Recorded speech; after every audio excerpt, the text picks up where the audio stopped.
애청자 여러분 안녕하세요. TV 바보라의 이윤민 목사입니다.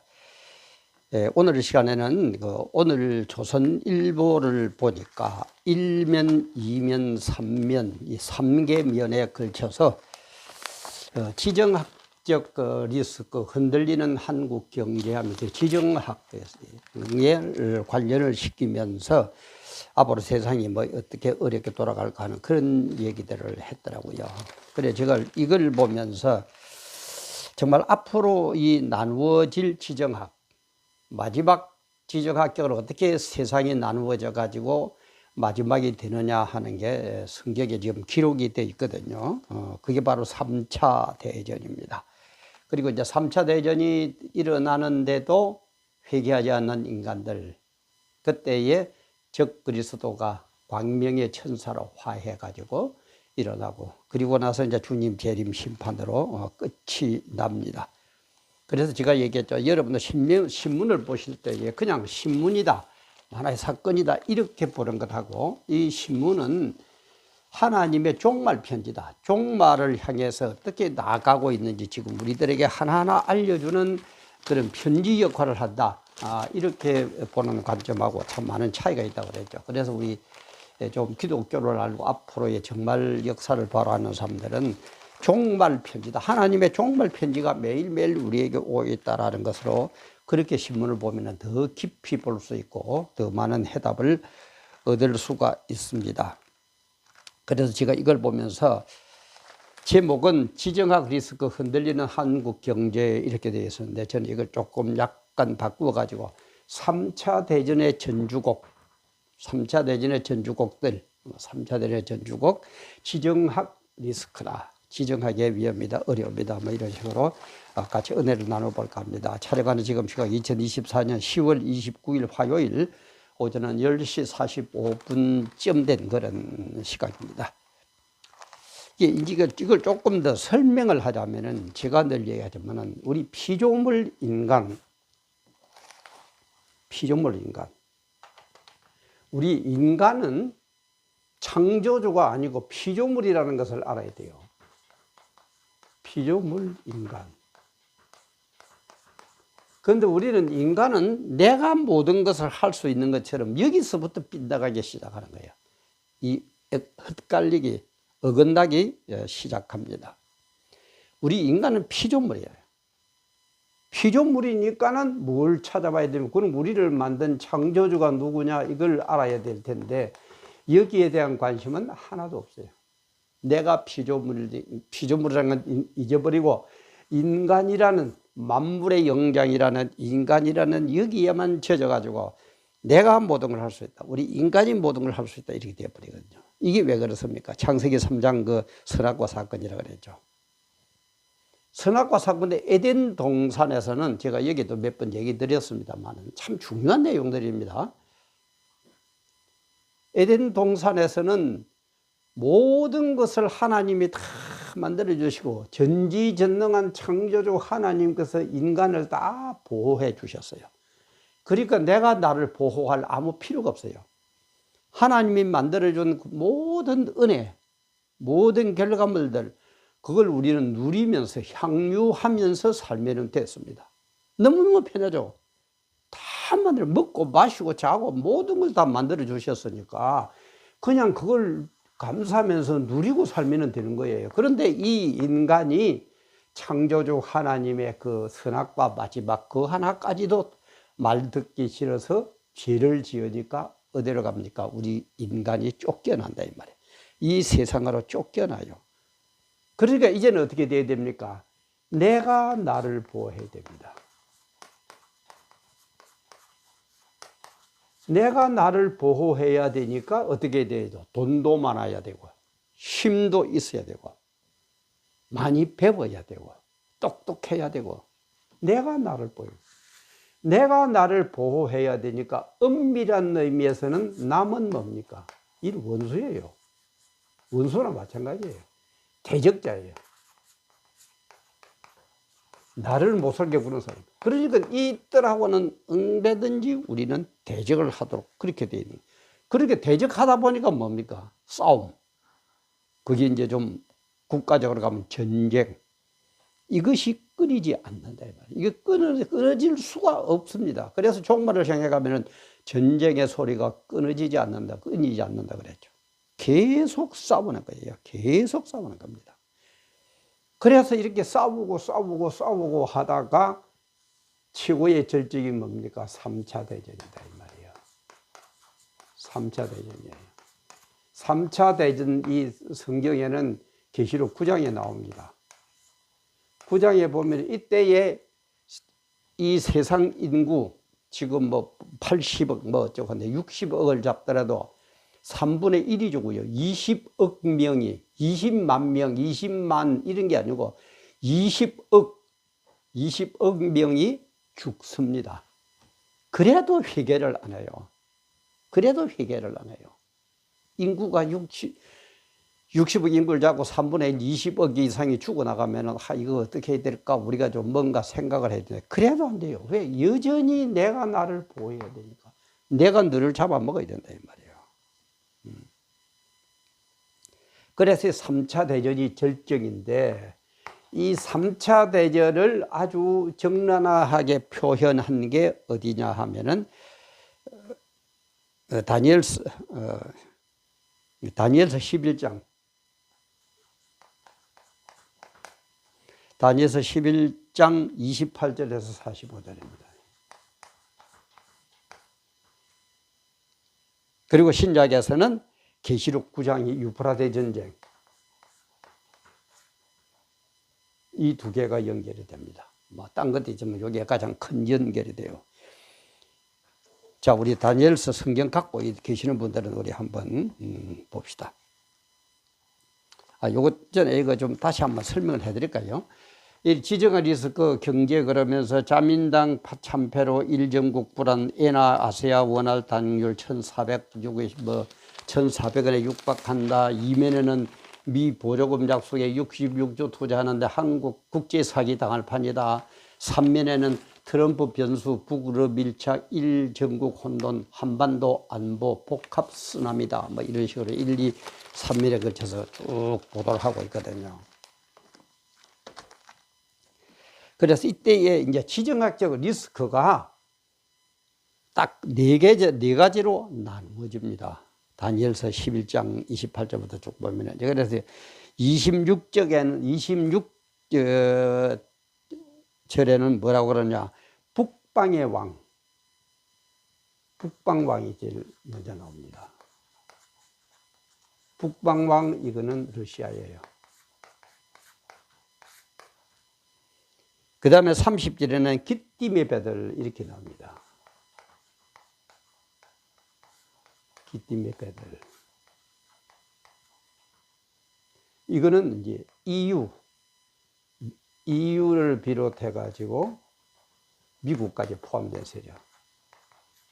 이제 이 기띔 이 말은 키프로스 이거 이제 옛말 9% 섬 지중해 동부에 있죠.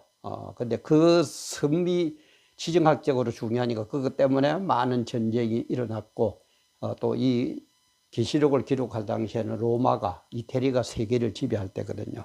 그런 배경을 두고 이 기띔의 배들 이렇게 나옵니다. 그 다음에는 남방왕.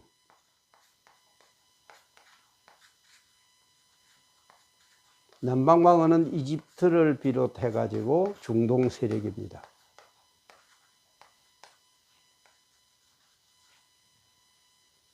그 다음에 또 하나는 동북 세력.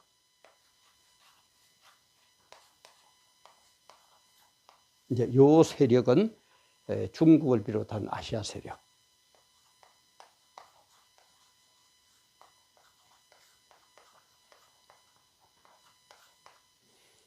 그럼 이걸 보면 앞으로 뭘 보면 됩니까? 지정학적으로는 요 네 가지구나. 그러면 정책이 나오죠. 이렇게 가니까 우리는 그러면 북방왕 쪽으로 할 거냐, 기띔의 배들 쪽으로 할 거냐, 남방왕으로 할 거냐, 동북 세력을 할 거냐.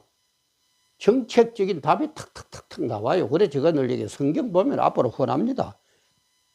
근데 그게 어떻게 됩니까? 고난이고 어려움은 온다 이 말이에요.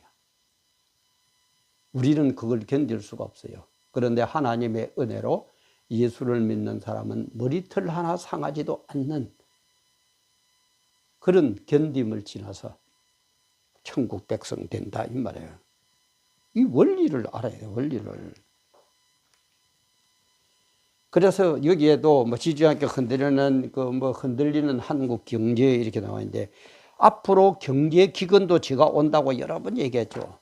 물론 나아졌다가 안 나아졌다가 뭐 이런 식으로 나아졌다가 회복했다 이런 게 약간 이렇게 쌓인 그런 글이지만은 전체적인 흐름은 전부 다 내려가지고 이렇게 완전히 경제 기근으로 옵니다. 거기 계시록 5장 6장 5로 6절 6장 5절 6절 제가 이것도 몇 번 검은 말 나타난대. 그들 얼마만큼 경제가 어려우냐. 한 데나리온은 성인 남자가 하루 종일 일해서 버는 돈을 한 데나리온 이렇게 합니다. 남자들이 청년 남자들이 하루 종일 일해 가지고 밀 한 대밖에 못 사요. 그걸 보리로 계산하면 보리 석 대. 하루 종일 좀 한번 물어보니까 웬만한 그냥 이 일용직들 일하는 거 15만 원은 받는다고 그러대요. 밀 한 대에 15만 원입니다. 밀 한 대에 15만 원이에요. 아무리 노력해도 이건 오게 돼 있어요. 이건 하나님의 절대 주권, 절대 의지이기 때문에 반드시 일어납니다. 그래서 조금 전에 얘기했지만 이런 것들을 가지고 앞으로 지정학적 리스크는 이렇게 일어날 거니까 이게 마지막이니까 그죠? 이렇게 이걸 보면서 우리는 어떻게 정책을 펴나갈 거냐 하면 되는 거예요. 근데 뭐 피조물 인간이 그죠? 피조물이라는 건 빼버리고 내가 최고다, 우리가 최고다, 뭐 어쩌고 저쩌고 그래가지고 답 없습니다. 절대 답 없습니다. 그래서 머리만 쓰다 보니까 답이 없으니까 결국은 뭐예요? 검은 말이 나타나는 엄청난 경제기근이 온다 이 말이에요. 하루 종일 일해가지고 뭐 한다고요? 밀 한 대. 밀 한 대. 좀 뭐단 말이야. 우리 경상도 말로 쇠가 빠지도록 일을 해가지고 하루 종일 씨가 빠지도록 일을 했더만 밀 한 대밖에 못 사요. 그런 게 온다 이 말이에요. 그래서 우리는 신앙 자세를 어떻게 가져야 됩니까? 성경은 전 세계사, 전 우주사를 다루고 있거든요. 그리고 우리는 성경 이걸 보면 돼요. 성경을 바라보면 돼요. 그래서 우리가 대표적인 게 결국 뭐였습니까? 이스라엘 민족을 보면 안다 그랬죠. 그죠? 이스라엘 민족이 예수님이 오셨을 때에 예수님을 구세주로 인정을 안 하고 뭘 어떻게 했습니까? 주님을 십자가에 못 박았거든요. 그죠? 죽였단 말이죠. 그러니까 주님께서는 뭐라고 그럽니까? 그냥 안 둔다. 이스라엘 민족을 어미닭을 치듯이 어미닭을 쳐가지고 새끼닭들이 뺑아리들이 온 세계로 흩어지게 한다. 그러나 때가 되면 내가 다시 모은다고 그랬죠. 그래서 2차 대전 후에 어떻게 합니까? 디아스포라. 그걸 디아스포라라 그러죠. 디아스포라가 되어가지고 전 세계를 흩어집니다. 그것도 언제 동안? 2000년 동안. 2000년 가까이. 그런데 1946년 5월 14일 딱 독립이 되어서 이스라엘 민족이 모여보니까 2000년 만에 만나는데도 종교도 그대로예요. 서로 말이 통해요. 여러분, 이걸 우리 한국의 일제시대에 한번 비교해보세요. 우리 일제시대 36년간이었죠. 그죠? 일제 36년. 그리고 우리는 우리나라에 있었습니다. 일본 지배를 받았지만 우리나라 땅에 그대로 살았어요. 그리고 세월도 36년밖에 안 됐어요.